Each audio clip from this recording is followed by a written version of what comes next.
दोस्तों, बांकीपुर में उपचुनाव है और राष्ट्रीय जनता दल के नेता तेजस्वी यादव विदेश हैं। इधर खेसारी लाल यादव भी प्रशांत किशोर का खुला समर्थन किया है। प्रशांत किशोर एड़ी चोटी का दम लगाकर बांकीपुर में चुनाव खुद लड़ रहे हैं और बीजेपी अपना गढ़ को, अपना किला को बचाने में लगी है। लेकिन हम लोग पिछले 7 दिनों से बांकीपुर के ग्राउंड पर जा रहे हैं, लोगों से बात कर रहे हैं। हम आपको बताएंगे कि आखिर बांकीपुर में आज की वक्त में सबसे आगे कौन है, राष्ट्रीय जनता दल या फिर भाजपा या प्रशांत किशोर। और यहाँ पर सबसे ज़्यादा जो वोटरों की संख्या है, कास्ट वोटर यहाँ पर सबसे ज़्यादा है, लेकिन भूमिहार, ब्राह्मण, राजपूत और जो मुस्लिम है, यानी कि स्वर्ण वोटर के साथ साथ मुस्लिम वोटर भी यहाँ पर जीत हार में अहम भूमिका उनकी भी रहती है। तो इन तमाम मुद्दों पर बात करने के लिए हमारे साथ सुजय जी जुड़ चुके हैं। भूमिहार के युवा नेता हैं, सोशल मीडिया पर काफ़ी ज़्यादा सक्रिय रहते हैं। सुजय जी, क्या कुछ कहिएगा, बांकीपुर में आप किस तरीके से देख रहे हैं चुनाव को? सबसे पहले आपके चैनल बिहार एक सोच के तमाम दर्शकों को धन्यवाद है जी। साथ ही साथ आपको भी धन्यवाद है कि आप बड़ी प्रमुखता से बांकीपुर उपचुनाव को निर्विरोध रूप से, न किसी दल न किसी जाति, इन सब चीज़ों में बटकर आप इस उपचुनाव को कवर कर रहे हैं जी। अब बात आती है बांकीपुर उपचुनाव की। जी। तो बांकीपुर में विभिन्न जाति के वर्ग, विभिन्न वर्ग के लोग हैं, कायस्थों का बहुलता है इस क्षेत्र में। लेकिन जो भाजपा का शासनकाल 2025 के विधानसभा चुनाव में जिस तरीके से भाजपा और जेडीयू की सरकार जीत के आई, नीतीश कुमार जी का शासन था, बाद में नीतीश कुमार जी को हटा दिया जाता है और उसके बाद सम्राट चौधरी को जिम्मेदारी दे दी जाती है। लेकिन सम्राट चौधरी जी के आने के बाद बिहार के अंदर हत्या, बलात्कार, कत्लेआम काफ़ी चरम पे हो चुका है। आज आप देखिए कि हाल में आरा के बेलौटी में, भोजपुर में भरत तिवारी की हत्या कर दी जाती है। उसके बाद पटना करबिगैया में एक सेक्स रैकेट का खुलासा करने वाले बंटी यादव की हत्या कर दी जाती है।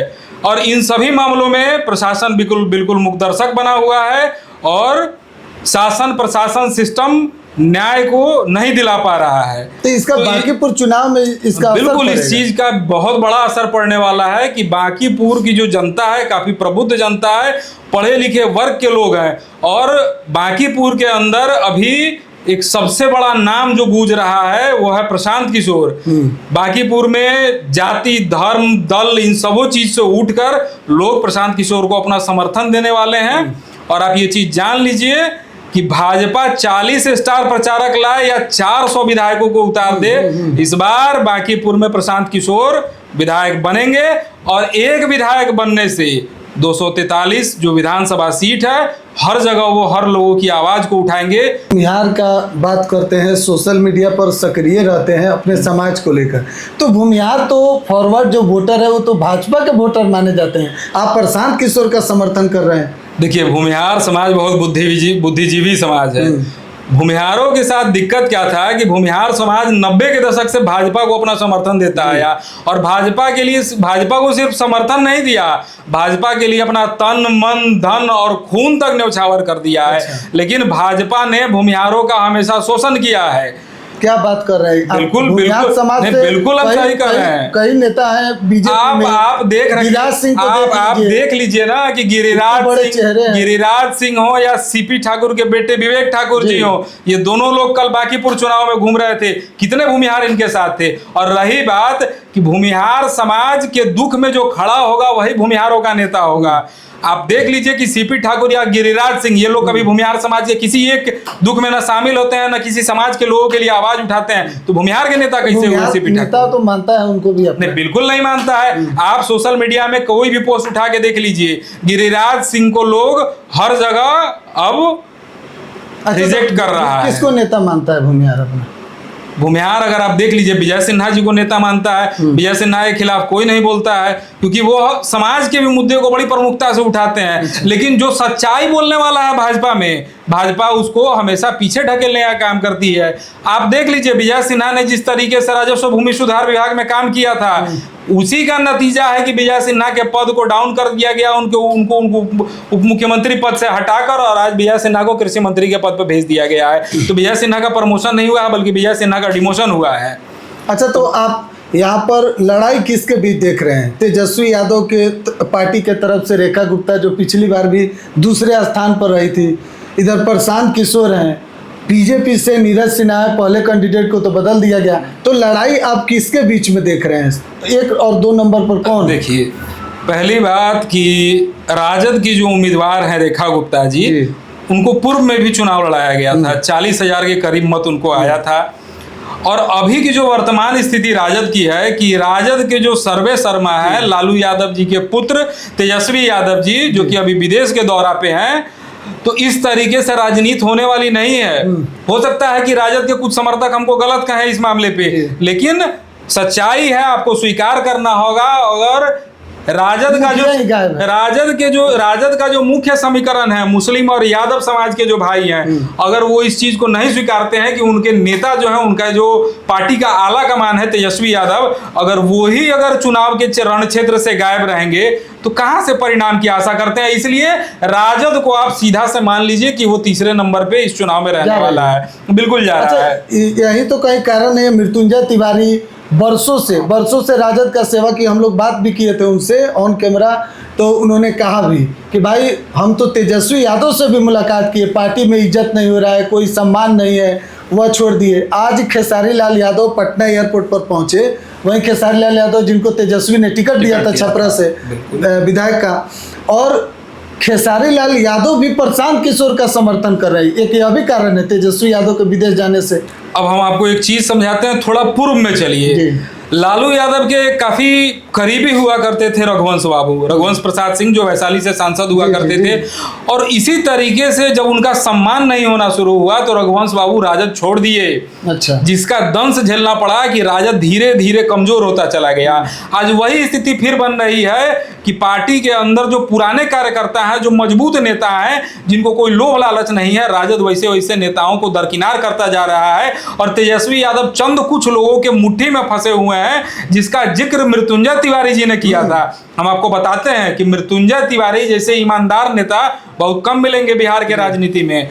और रही बात कि आज मृत्युंजय तिवारी जी ने अपना दल छोड़ दिया है, और अब स्थिति ये है कि आज जिस व्यक्ति को तेजस्वी यादव ने टिकट दिया, खेसारी लाल यादव, आज वही खेसारी यादव कह रहे हैं कि प्रशांत किशोर जी बहुत अच्छे इंसान हैं, पढ़े लिखे योग्य व्यक्ति हैं, जो बांकीपुर की जनता उनका समर्थन करे।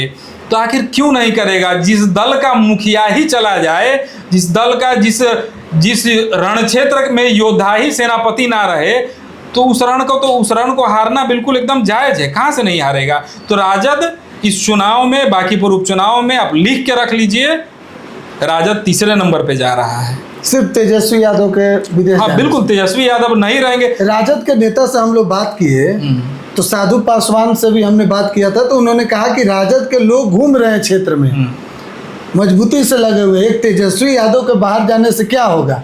यहाँ तो एक एक कार्यकर्ता तेजस्वी यादव है, हम लोग पूरा लगे हुए हैं गैर मौजूदगी में तेजस्वी यादव। देखिए, हर एक कार्यकर्ता तेजस्वी यादव बन जाएगा, लेकिन तेजस्वी जो खुद है वो तो नहीं ना कोई बन सकता है। तेजस्वी यादव के साथ लालू जी का एक टैग जुड़ा हुआ है। और आप देख लीजिए कि बांकीपुर उपचुनाव आया तो भाजपा के राष्ट्रीय अध्यक्ष नितिन नवीन अपना सारा काम छोड़ के दिल्ली का पटना में है कि नहीं है, लेकिन तेजस्वी जिस युद्ध का सेनापति ही नहीं रहेगा, वो युद्ध जीतेगा कैसे? सेना के भरोसे आप लड़ सकते हैं, युद्ध जीत नहीं सकते हैं, मनोबल टूट जाता है आदमी का। इसीलिए राजद को आप मान के चलिए, बिल्कुल राजद 3 नंबर पर रहने वाली है। और राजद अगर अपनी इस चीज में सुधार नहीं लाया, अपने तमाम जो उनके कार्यकर्ता हैं, कोर जो कार्यकर्ता हैं, उनका अगर सम्मान नहीं करेगा, उनको मान सम्मान इज्जत नहीं देगा, तो इसी तरीके से राजद का पतन होता चला जाएगा। अच्छा, एक और सवाल कि बीजेपी का गढ़ है यहाँ पर, लगभग 45 साल से बीजेपी यहाँ से जीतते आ रही है। नितिन नवीन का आप कह सकते हैं कि नितिन नवीन 5-6 बार से वही जीत रहे हैं, लगभग 2006 से। उसके पहले उनके पिताजी भी यहाँ से विधायक रहे हैं। तो भाजपा का गढ़ है, भाजपा अपना किला बचाने के लिए पूरी तरीके से यहाँ पर आप देख रहे होंगे कि अलग अलग जगह के जितने विधायक हैं सबको यहाँ पर लगा दिया गया है, क्षेत्र में उतार दिया गया है, सांसद लोग भी क्षेत्र में घूम रहे हैं। तो इतना बड़ा जहाँ संगठन है वहाँ प्रशांत किशोर को पार लगेगा? देखिए, हम बताते हैं, संगठन कोई बड़ा चीज नहीं होता है, ये लोकतंत्र है और जनता वोट देकर किसी को सांसद, विधायक या मंत्री बनाती है। और रहा बात बांकीपुर उपचुनाव में 40 स्टार प्रचारक भाजपा लाया है। आप देख सकते हैं कितना शर्म का विषय है कि एक शेर से लड़ने के लिए 40 सांसद और 200 विधायक, जितना विधायक है पटना और बाकी बिहार के हर जिला में लगभग विधायक घूम रहा है गली गली।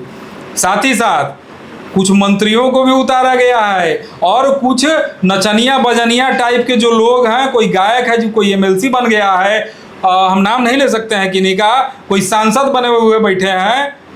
तो इन तरीके के लोगों को उठाकर आप जनता के बीच ला सकते हैं, भीड़ बटोर सकते हैं, लेकिन वोट नहीं ले सकते हैं, क्योंकि जनता देखी है 2025 से अभी तक का शासनकाल कि शासन बिल्कुल बेलगाम हो चुका है और लोग बिल्कुल आक्रोशित हैं। साथ ही साथ अभी जो बिहार का माहौल है कि हत्या, लूट, बलात्कार और रेवेन्यू बिहार के अंदर बिहार सरकार के पास फंड नहीं है और जिस फंड नहीं होने के कारण बिहार सरकार जनता के ऊपर अपना सारा बोझ दे रही है।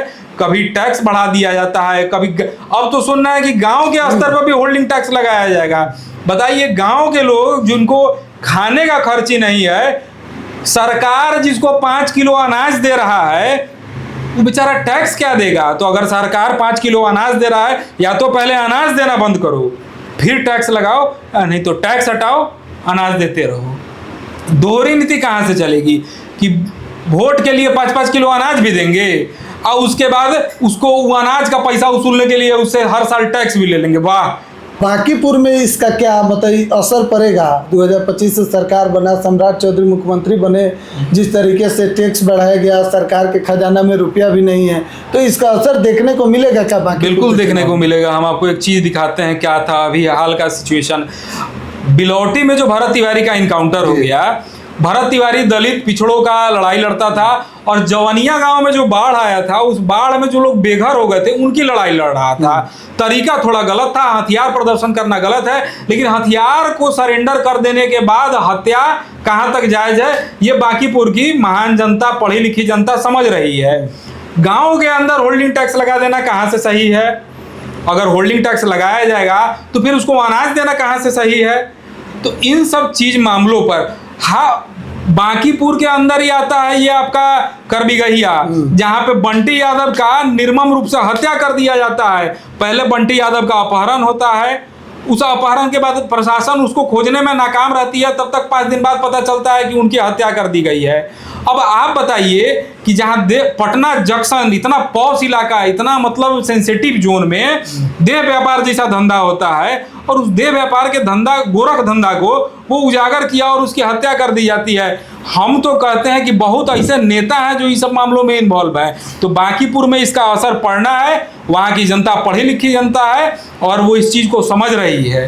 तो बांकीपुर के लोग इस बार प्रशांत किशोर को अपना विधायक बनाएंगे और भाजपा भले 40 विधायक लाए, 400 सांसद लाए, जितना उतार ले, वे नरेंद्र मोदी भी अगर बांकीपुर की धरती पर उतर जाएंगे तो इस बार प्रशांत किशोर ही वहां से विधायक बनेंगे।